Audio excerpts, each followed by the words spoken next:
Civil services का जो exam है वो कंसेप्चुअल होता है।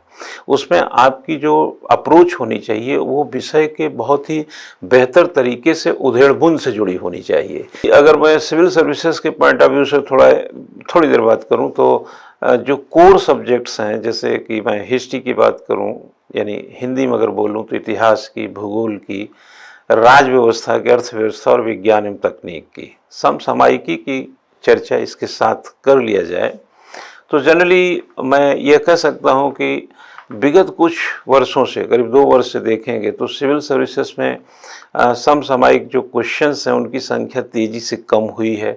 एक साल तो बिल्कुल नहीं था, एक साल अभी देखेंगे तो 4-5 सवाल थे। तो मैं हमेशा स्टूडेंट को क्लास में हो या ऑनलाइन क्लासेस में हो या कोई काउंसलिंग सेशन में आया हो, उन सभी को मैं ये बताता हूँ कि बहुत सारे, जैसे हमारे ज़िंदगी में बहुत सारे रिश्ते बड़े कोर इशू पे होते हैं और कुछ रिश्ते जो होते हैं कि वो इनके बाद निभाए जाते हैं। वैसे ही हमारे पढ़ने लिखने में भी कुछ कोर सब्जेक्ट्स हैं, जिसका मैं नाम लिया कि जैसे इतिहास है, भूगोल है, राज व्यवस्था, अर्थव्यवस्था, विज्ञान एवं तकनीक। ये कोर सब्जेक्ट की पहचान और बेहतरी के साथ होनी चाहिए ताकि इनके आए हुए ट्रेडिशनल क्वेश्चंस में आपकी कोई ऐसी कोई गलती ना हो कि जिससे कि आप मेरिट से बाहर होते हो।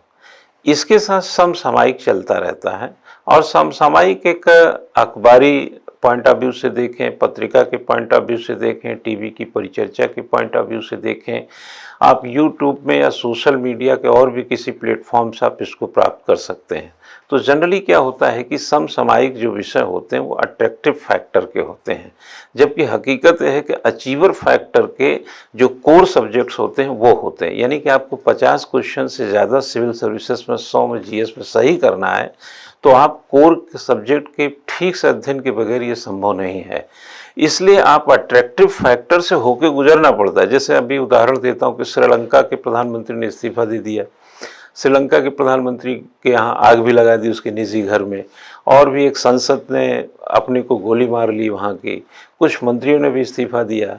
तो इस प्रकार से देखा जाए तो वहाँ की जो आर्थिक क्राइसिस है, एक प्रकार से इकोनॉमिकल क्राइसिस है, वो धीरे धीरे एक बड़ा विहंगम और मतलब खराब रुख लेता चला जा रहा है और श्रीलंका एक मतलब बड़ी खराब परिस्थितियों में फंसता जा रहा है। तो ये अट्रैक्ट तो करता है।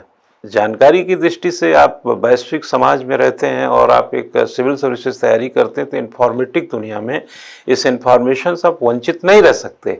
लेकिन अगर इसको परीक्षा की दृष्टि से देखा जाए तो कितना उपजाऊ है ये समझने वाली बात है। तो कोर सब्जेक्ट अगर आपका बहुत अच्छा है, लेकिन ये अट्रैक्टिव चीज़ों में अगर आप सिर्फ उलझ गए, जैसे कि 9 मई को विजय दिवस था रूस का, एक तरफ रूस यूक्रेन के बीच युद्ध हो रहा है, मॉस्को में विजय दिवस के दिन रसिया जो है अपनी ताकत को, अपने हथियारों को, अपनी सेना का जो वहाँ पर प्रदर्शन था, उससे नाटो के देश या और भी जो दुनिया के देश हैं वो कहीं ना कहीं ये समझ गए कि रसिया एक बहुत ही ताकत वाला देश है। तो ये अट्रैक्टिव फैक्टर तो बहुत अच्छा है, इसमें आप घंटे 2 घंटे खूब अच्छे से जान सकते हैं। लेकिन ये देखें कि परीक्षा की दृष्टि से ये कितना उपजाऊ है। तो जनरली स्टूडेंट्स क्या करते हैं कि अट्रैक्टिव चीज़ों में बहुत ज़्यादा समय देते हैं, जिसके कारण उनके जो कोर सब्जेक्ट्स हैं, जैसे हिस्ट्री है, ज्योग्राफी है, इंडियन पॉलिटी, इंडियन कॉन्स्टिट्यूशन है, इंडियन इकोनॉमी है, साइंस टेक है, ये पिछड़ जाता है। तो मैं ऐसा समझता हूँ और ऐसा है भी, मेरे समझने मात्र से ये बात नहीं बनने वाली, ये परीक्षा की मांग के अनुपात में मैं बोल रहा हूँ कि अगर आप कोर सब्जेक्ट को अवॉइड करके अट्रैक्टिव फैक्टर में रहेंगे तो अट्रैक्टिव जो है, हम लोग जैसे हर्जबर्ग की थ्योरी में जाएं तो इसको हम टेम्परेरी फैक्टर मानते हैं, यानी अस्थायी फैक्टर जो होता है ये, और लेकिन ये रिझाता बहुत है, ये चमत्कारिक लगता है, ये थोड़ा सा अट्रैक्टिव यानी आकर्षण इसमें बहुत ज़्यादा है। तो अखबार उठाते हैं तो आप बहुत आकर्षित खबर पाते हैं, लेकिन आपको ये देखना है कि आप जिस परीक्षा की तैयारी में वो कहाँ आपको लेके जाता है। यही यूट्यूब, सोशल मीडिया, फेसबुक या व्हाट्सएप जो भी आपके पास माध्यम है उसमें जाएंगे तो बड़ी अच्छी अच्छी चीज़ें मिलती हैं, लेकिन आप ये देखिए कि परीक्षा की दृष्टि से काम का है कि नहीं है।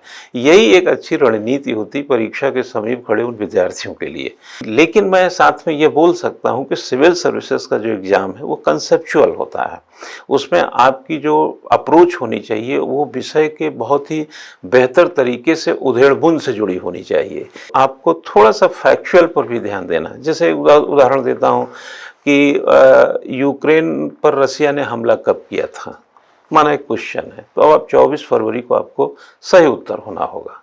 जैसे कहा जाए कि रसिया विजय दिवस कब मनाता है, तो लेकिन इस तरीके के क्वेश्चन सिविल सर्विसेज में नहीं मिलेंगे, बल्कि सिविल सर्विसेज में ऐसे क्वेश्चन को एक कंसेप्चुअल एस्पेक्ट में, चाहे वो द्वितीय विश्व युद्ध से जोड़ दे, उसके बाद से जोड़ दे, उसके बाद की रणनीति से जोड़ दे, कोई ना कोई वजह ला करके आपसे सवाल करेगा। तो फैक्चुअल पर भी फोकस करिए, और ऐसा नहीं है कि केवल कंसेप्चुअल पूछता, बीच बीच में कुछ सिविल सर्विसेज में भी फैक्चुअल होते हैं।